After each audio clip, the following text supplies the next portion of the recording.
warahmatullahi wabarakatuh. Nama saya Susanto, pengajar mata pelajaran Franciscus di SMK Al-Jabar Ciledug, mengucapkan selamat menunaikan ibadah puasa 1443 Hijriah. Wassalamualaikum warahmatullahi wabarakatuh. Assalamualaikum warahmatullahi wabarakatuh. Nama saya Maman Faisal, guru produktif di SMK Al-Jabar Ciledug, mengucapkan selamat menunaikan ibadah puasa 1443 Hijriah. Semoga lancar.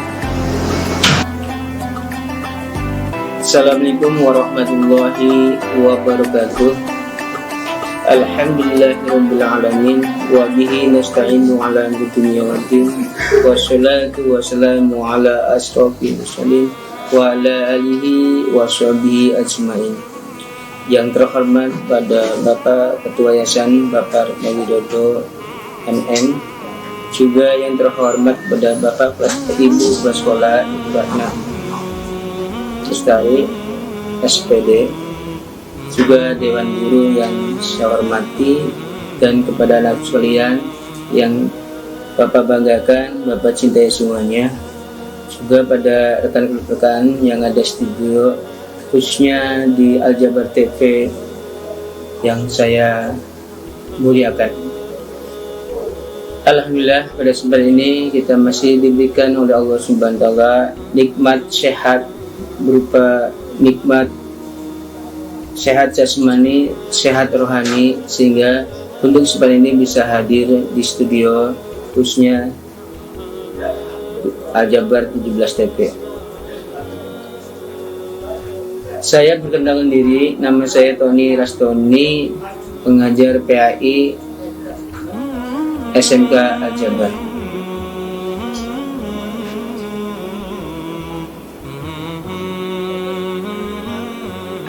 Anak-anak sekalian yang Bapak hormati,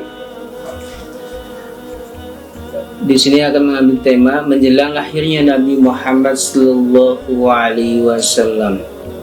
Kita ketahui pada zaman khususnya yaitu di Mekah, yaitu di Saudi Arabia, tempatnya di mana kita kenal dengan zaman jahiliyah.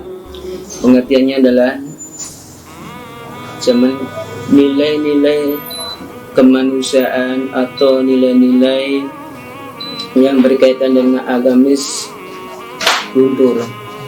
Mereka senantiasa tidak mengingatkan dengan pelajaran atau suatu agama yang dibawa oleh Nabi Ibrahim, agama yang bertauhid. Ada suatu orang ahli yaitu Amr bin Awai, mereka membawa suatu berhala-berhala yang dinamakan berhala Lata, Mana, Ujaib, Uqbal, dan mereka membawanya dipasang pada setiap pojok kiri dan kanan dan belakang di sisi Ka'bah. Hingga kemudian pada saat itulah Ka'bah banyak berbondong-bondong untuk melaksanakan suatu penyembahan berhala. Jadi di sini dikatakan pula tadi, zaman jahiliyah ini zaman tidak bodoh di dalam hal penyembahan. Pengertiannya di sana bahwa orang Arab jahiliyah ini mereka suka mengenal ilmu pengetahuan dengan banyak membaca syair. Dalam artian bukan bodoh di dalam pengetahuan, tapi bodoh dalam hal ketuhanan. Apa yang dibawakan oleh agama Ibrahim itu bertentangan. Maka disinilah orang-orang Arab bukan menyembah Allah sebagai Tuhannya, tapi menyembah kepada patung-patung berhala yang dibawa oleh Am bin Ay. Kemudian ketika pada kurun waktu sebelum menjelang lahirnya Nabi Muhammad SAW, tepatnya pada tahun 570-an, 50 hari sebelum Nabi Muhammad SAW, khususnya di daerah Yaman atau di daerah yang dipimpin oleh seorang raja yang bernama adalah Abraha. Seorang raja Abraha ini tidak mau masyarakat Mekah ini menyembah berhala, Nah, akhirnya ketika itulah Abraha untuk menjadi saingan daripada Mekah, yang ada di isi Mekah itu ada berhala, maka Abraha membangun suatu gereja. Gerejanya luar biasa. Karena kenapa dikatakan luar biasa? Gerejanya dibangun dari emas untuk menyaingi pemujaan-pemujaan yang ada di Mekah. Sedangkan di Mekah pada waktu ini Ka'bah itu dijaga oleh kakek Nabi Muhammad yang bernama Abdul Muthalib. Kemudian rasa geramnya, rasa ingin menghancurkan Abraha, dirinya ingin sekali menghancurkan Ka'bah. Bagaimana caranya Abraha ini menghancurkan Ka'bah? Kenapa Abraha itu menghancurkan Ka'bah? Ya karena dikatakan bahwa yang dibangunnya yaitu di wilayah Yaman ini suatu gereja yang megah tetapi tidak ada isinya. Suatu hari apa yang dibangun oleh Abraha ini, gerejanya itu dikotori oleh orang yang berasal dari kaum sana. Kaum sana ini merupakan kaum daripada tempatnya Abraha berada. Setelah kemudian gerejanya itu dilumuri oleh kotoran, Abraha tambah marah. Di esok harinya kemudian tepatnya Abraha itu memerintahkan kepada prajuritnya, khususnya adalah prajurit yang berkendaraan gajah. Sekitar daripada 60 ribu tentara bergajah untuk pergi ke Makkah. Dan akhirnya pada waktu itulah Abraha bersama dengan tentaranya yang jumlahnya ada 60 ribu pasukan bergajah siap untuk pergi ke Makkah. Nah, kemudian di Mekah bagaimana keadaan di Mekah sendiri? Di Mekah sendiri karena untuk tentara bergajah ingin menumpas atau menghancurkan Ka'bah, ini suatu hal yang mengejutkan di Mekah. Akhirnya masyarakat Mekah banyak yang tahu informasi tersebut bahwa Raja Abraha akan menyerang Ka'bah, akan menghancurkan Ka'bah, sehingga pada waktu itulah masyarakat Mekah berbondong-bondong, ada yang pergi ke gunung-gunung, ke bukit-bukit untuk melarikan diri. Dan akhirnya pada waktu itulah Mekah sebagai negara atau negeri yang mati, artinya tidak ada masyarakatnya. Kemudian datanglah Abraha bersama 60 ribu pasukan bergajah. Dan yang dinaiki oleh Abraha, gajah yang paling besar, bernama gajahnya adalah Mahmud. Mahmud dengan Raja Abraha terus kemudian di perdekatan antara Muzdalifah dan Mina, gajah beserta tentara Abraha itu beristirahat. Karena apa? Kenapa istirahat? Ketika di sekitar Muzdalifah dan Mina terdengar suatu yaitu bunyi yang keras dari langit. Karena apa? Masyarakat Mekah berdoa kepada Allah dengan doa supaya Ka'bah itu tidak dihancurkan oleh tentara bergajah. Doanya dikabulkan sebagaimana Allah Subhanahu wa taala berfirman dalam surah Al-Fil, Bismillahirrahmanirrahim. Alam tara kaifa fa'ala rabbuka bi ashabil fil alam yaj'al kaidahum fi tadlil wa arsala 'alaihim thayrun ababil tarmihim bi hijaratin min sijil faja'alahum ka'asfim ma'kul. Ini di situ mengandung nilai daripada surah Al-Fil itu adalah bahwa Allah Subhanahu wa taala ini mengirimkan suatu burung dari surga, yaitu burung ababil, dan setiap burung ini membawa batu-batu yang panas yang diambilnya dari neraka. Yang pertama disimpan di paruhnya, yang keduanya disimpan di kakinya. Dan kemudian Allah Subhanahu wa ta'ala menyuruh burung itu pergi ke tentara gajah, yaitu tentara bergajah yang dibawa pimpinan Abraha. Semua tentara bergajah semuanya habis dilempari oleh batu yang sangat panas. Kemudian di antara satu persatu badan jatuh, karena kalau dilempari dari batu yang panas ini semuanya tubuhnya berlubang, dilaksana daun dimakan ulat, semuanya hancur. Dan kemudian Raja Abraha sendiri melarikan diri dari azab dari Allah melalui burung ababil, melarikan diri ke sana, yaitu ke negerinya sendiri. Kebetulan ketika melarikan sendiri, Raja Abraha itu mempunyai suatu penyakit, yaitu penyakit dari Allah Subhanahu wa ta'ala, yang semua anggota tubuhnya putus dengan sendirinya.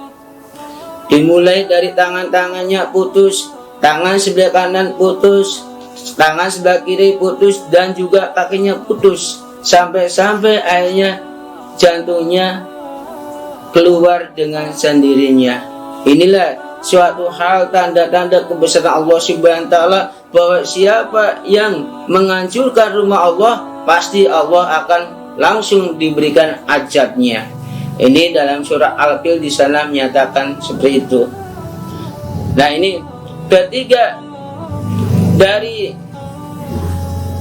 artinya Raja Abraha bersama dengan tentaranya hancur. Kemudian pada sisi lain, yaitu Ibu Aminah mengandung, sudah waktunya untuk melahirkan. Ketika Ibu Aminah merupakan ibu dari titisan Nabi Muhammad SAW yang merupakan Nabi akhir, Siti Aminah mengandung dengan tidak seperti wanita-wanita biasanya. Ketika Nabi mau dilahirkan, keadaan udara tenang, kemudian angin tenang, semuanya seolah-olah yang ada di dunia ini ya gembira untuk hadirnya seorang nabi, yaitu Nabi Muhammad sallallahu alaihi wasallam. Kemudian pada hari Senin, tepatnya tanggal 20 April tahun 570 Masehi, Nabi Muhammad SAW dilahirkan oleh Ibu Aminah. Ketika dilahirkannya Nabi Muhammad di usia bayi ini mudah sekali, tidak seperti dengan bayi-bayi yang lainnya. Karena apa? Siti Aminah tidak mengalami sakit, tidak sakit perut, tidak seperti layaknya wanita-wanita yang lain. Nabi Muhammad ketika dilahirkan tidak nangis seperti bayi-bayi yang lain. Itu diriwayatkan bahwa Nabi Muhammad ketika bayi, telunjuknya menghadap ke langit, kemudian posisi daripada kakinya, kemudian punggungnya menuju ke sujudan, seolah-olah melaksanakan bahwa Nabi Muhammad ketika bayi sujud kepada Allah Subhanahu wa ta'ala. Kemudian setelah Nabi Muhammad dilahirkan, Nabi Muhammad kemudian digendong oleh kakeknya Abdul Muthalib, merasa senang mempunyai cucu Muhammad. Digendong, setelah digendong kemudian melaksanakan langsung ke Ka'bah, melaksanakan tawaf 7 kali muter-muter.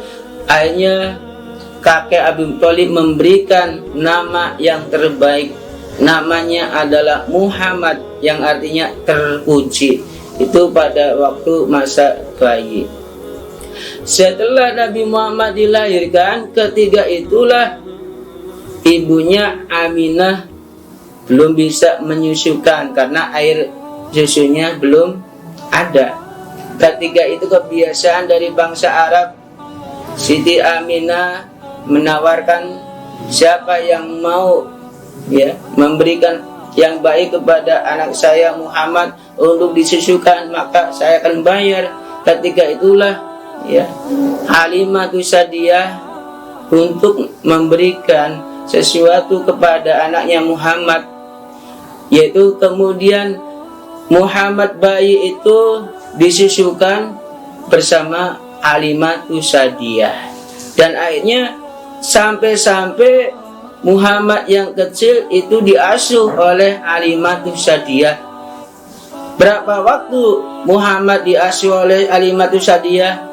Selama 4 tahun Nabi Muhammad bersama dengan Halimah Sa'diyah. Ini. Kemudian selanjutnya pada saat Nabi Muhammad bersama Halimah Sa'diyah hidup sama dengan anak-anak Halimah Sa'diyah, dan akhirnya Halimah Sa'diyah oleh Allah diberikan suatu kecukupan, tidak kekurangan dalam hal ekonomi karena mengurus Nabi Muhammad SAW pada usia 4 tahun. Dan ketika itu karena Halimah Sa'diyah mempunyai ternak kambing, anak-anak Halimah Sa'diyah sering untuk mengembalakan kambing bersama juga Nabi Muhammad SAW, belajar untuk mengembalakan kambing. Ini suatu Nabi Muhammad ketika usia 4 tahun sudah belajar untuk mengembalakan kambing. Pada saat itulah Allah Subhanahu wa Ta'ala mengirimkan 3 malaikat untuk menemui Nabi Muhammad ketika di usia 4 tahun. Di suatu lapangan padang rumput, Nabi Muhammad SAW bersama dengan anak-anak Halimah Sa'diyah itu kaget kedatangan daripada orang tidak kenal. Ternyata orang itu adalah utusan Allah bernama malaikat. Malaikat kemudian pada waktu itu langsung artinya memeluk Nabi Muhammad, menidurkan Nabi Muhammad. Setelah ditidurkan, apa yang terjadi? Setelah ditidurkan, Nabi Muhammad dibedah tubuhnya. Dibedah. Apa yang dilakukan malaikat? Dibedah, atau sekarang mah dioperasi mungkin. Nah, dibedah, diambillah hal-hal yang ada dalam hatinya, yaitu nafsu-nafsu yang jelek digantikan nafsu yang baik. Kemudian hal-hal yang bersifat iri, dengki dibuang, diganti dengan yang baik. Nah, inilah suatu hal yang dilakukan oleh malaikat melalui perintah Allah Subhanahu wa Ta'ala. Setelah kejadian itulah anak-anak Halimah Sa'diyah lari ketakutan. Karena apa? Karena tadi terjadi bahwa Nabi Muhammad sedang dipeluk oleh orang. Ternyata orang itu adalah malaikat. Berlari-lari menemui ibunya, "Wahai Umi, Muhammad sedang dipeluk oleh orang." Akhirnya Halimah Sa'diyah ketakutan, dan akhirnya Nabi Muhammad pada waktu usia 4 tahun itu diserahkan kepada ibunya Siti Aminah karena khawatir nanti akan terjadi seperti itu. Kejadian-kejadian tadi yang dialami oleh Nabi Muhammad ketika Nabi Muhammad direbah, kemudian diambilkan sesuatu hal yang buruk dalam dadanya, inilah yang dinamakan irhas, yaitu suatu kejadian luar biasa hanya terdapat pada diri Nabi saja. Kemudian setelah itulah ketakutan dari Halimah Sa'diyah, Nabi Muhammad yang usia 4 tahun diserahkan kembali kepada ibunya, dan ibunya mengasuh selama 2 tahun. Kenapa selama 2 tahun? Pada usia 6 tahun Nabi Muhammad dengan ibunya Siti Aminah itu berkunjung atau bertajiat ke makam bapaknya yang ada di Abwa. Kebetulan pada waktu Nabi Muhammad dilahirkan pada usia 3 bulan di alam kandungan, Nabi Muhammad itu sudah ditinggal bapaknya yang bernama Abdullah. Selanjutnya ketiga itulah Nabi Muhammad bersama dengan Siti Aminah ibunya dan juga pembantunya berkunjung ke makam bapaknya Abdullah, tepatnya di negeri Abwa. Setelah kemudian berkunjung atau mendoakan bapaknya di negeri Abwa, sepulangnya dari negeri Abwa, Siti Aminah jatuh dan akhirnya mati di sana dan dikubur berdekatan dengan suaminya Abdullah. Hingga kemudian Nabi Muhammad bersama dengan pembantunya pergi ke Mekah, dan kemudian Muhammad diasuh oleh kakeknya yaitu Abdul Muthalib pada usia 6 tahun hingga sampai usia 8 tahun. Di usia 8 tahun kakek Abdul Muthalib meninggal dunia dan akhirnya Nabi Muhammad dititipkan pula kepada pamannya Abdul Muthalib. Abdul Muthalib adalah seorang pedagang, juga seorang peternak domba, tapi kehidupannya tidak semewah dengan kakeknya Abdul Muthalib. Kehidupannya sederhana. Maka Nabi Muhammad juga dalam melangsungkan kehidupannya bersama dengan pamannya Abdul Muthalib kesederhanaannya, hingga kemudian di usia 12 tahun Nabi Muhammad ikut serta dalam perdagangan di negeri Yaman atau negeri Syam. Dalam perdagangan di negeri Syam itu kemudian melewati negeri Buhairah. Di negeri Buhairah itu Nabi Muhammad SAW yang usia 12 tahun ini bertemu dengan seorang pendeta namanya Buhairah, sama dengan negerinya. Pendeta itu mengatakan kepada pamannya Abdul Thalib, "Wahai Abdul Thalib, bahwa anak ini ada tanda-tanda kenabian. Engkau jangan terlalu dibawa kemana-mana karena khawatir dengan orang-orang Yahudi yang akan mencelakainya." Kenapa bisa tahu pendeta itu? Karena setiap perjalanan Nabi Muhammad kecil di usia 12 tahun, Nabi Muhammad tidak pernah kepanasan. Kenapa? Karena senantiasa diikuti oleh payung. Payungnya apa? Bukan payung kayak kita. Untuk apa? Untuk tahan dalam hujan, tapi payungnya adalah awan. Awan selalu mengikuti Nabi Muhammad Shallallahu Alaihi Wasallam. Nah, ini awan. Akhirnya disebut pula apa? Kejadian ini yang kedua kalinya ketika pada usia 4 tahun, kemudian senantiasa diikuti dengan awan. Inilah yang dikatakan dengan irhas. Kejadian yang luar biasa hanya terdapat pada diri Nabi dan Rasul. Di usia 12 tahun Nabi Muhammad belajar berdagang bersama dengan pamannya dari negeri Yaman, dari negeri Syam sampai kepada negeri Mekah. Itu Nabi Muhammad berdagang. Dan pada waktu usia menjelang dewasa, Nabi Muhammad SAW ini berdagang dengan dagangannya ini, yaitu dagang milik seorang janda yang kaya raya bernama Siti Khadijah. Siti Khadijah itu adalah seorang janda yang kaya raya, yaitu memberikan dagangan kepada Muhammad. Karena apa? Siti Khadijah melihat daripada tingkah laku daripada Nabi Muhammad beda dengan pemuda-pemuda yang lain. Nabi Muhammad cara berdagang jujur, tidak pernah berbohong. Tingkah lakunya yang membawakan dia simpatisan kepada Nabi Muhammad SAW pada usia remaja. Ketika Nabi Muhammad SAW berdagang, Nabi Muhammad SAW tidak pernah dagang itu ya Artinya dagangan itu cepat laris dan habis. Kenapa? Yang dijual dengan cara jujur, tidak pernah berbohong. Kalau umpama dagangannya ada yang cacat, Nabi Muhammad mengatakan ini barangnya cacat, jangan dibeli. Kalau harganya umpama di sananya adalah 10.000, silakan kau sebagai penjual mau beli berapa. Jadi tidak pernah mengatakan di sananya 10.000 kemudian dijualnya 40.000, enggak.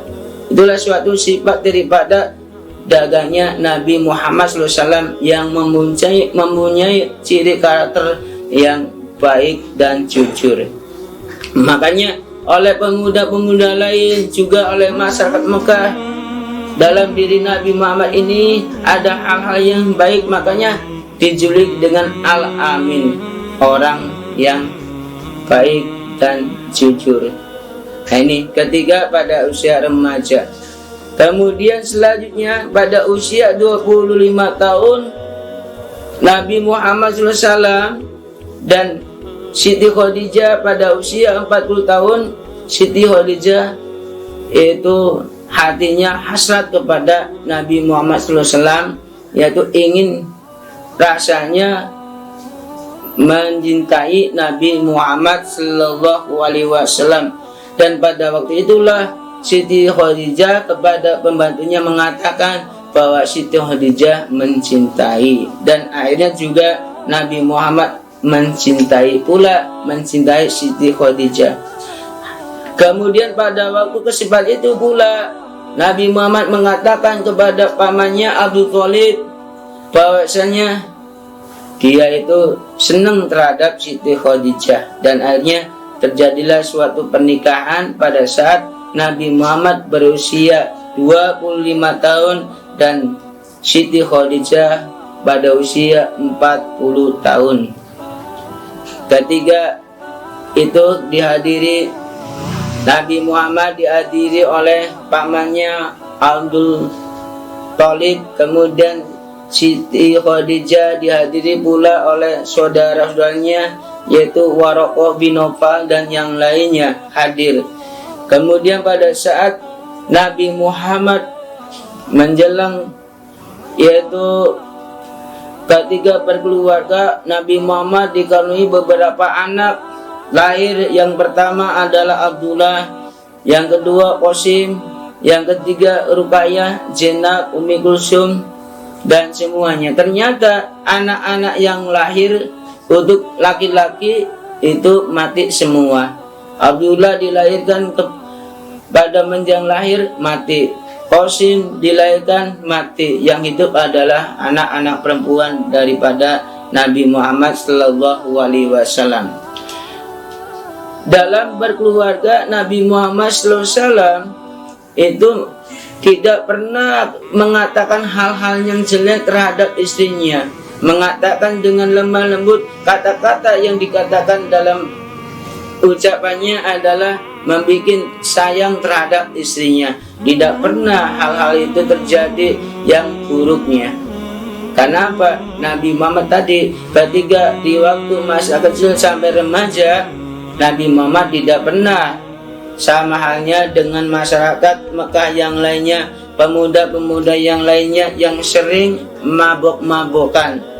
Karena bangsa Arab dahulu di samping zaman jahiliyah, mereka senantiasa mabuk-mabukan, berjudi dan berzina. Apa yang dilakukan dengan Nabi Muhammad? Tidak. Kemudian setelah pada waktu usia Nabi Muhammad 40 tahun, Nabi Muhammad selang senantiasa untuk uzlah, itu mendekatkan kepada Allah Subhanahu wa Ta'ala. Tempat yang dijadikan suatu meditasinya adalah gua. Nah, ini Nabi Muhammad bolak-balik antara rumah dan gua, yaitu terutama di Gua Hira. Gua Hira termasuk adalah hal yang pertama kali Nabi Muhammad didatangi oleh malaikat Jibril. Pada usia 40 tahun Nabi Muhammad dijadikan oleh Allah sebagai nabi, juga sebagai rasul Allah Subhanahu wa Ta'ala. di sini menyatakan bahwa yang namanya surat pertama surat Alaq ini ditegaskan bahwa baca itu bukan hanya kepada Nabi saja, tapi baca ini kepada kita semua selaku umat manusia.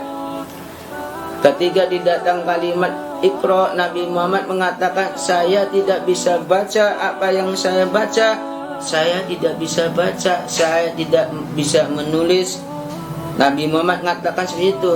Kemudian malaikat Jibril mengatakan pula, ikutilah bacaannya, sampai 3 kali ikutilah. Setelah itulah ikuti bacaan tersebut sampai hafal 5 ayat.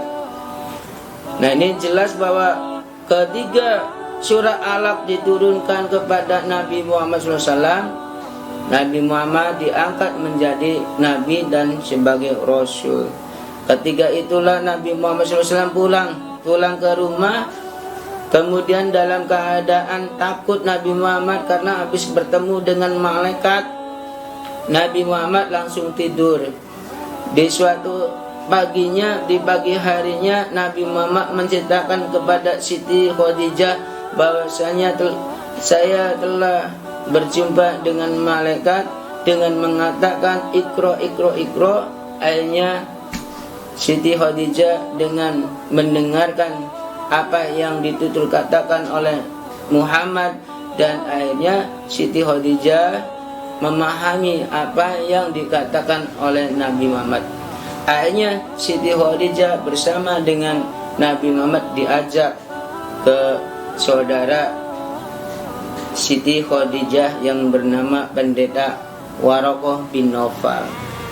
Waraqah bin Nawfal kemudian pada saat Nabi Muhammad bersama dengan Siti Khadijah beranjak dari rumahnya, Waraqah menyatakan bahwa engkau dalam dirinya itu ada ciri-ciri yang khusus, yaitu engkau diangkat sebagai Nabi dan Rasul.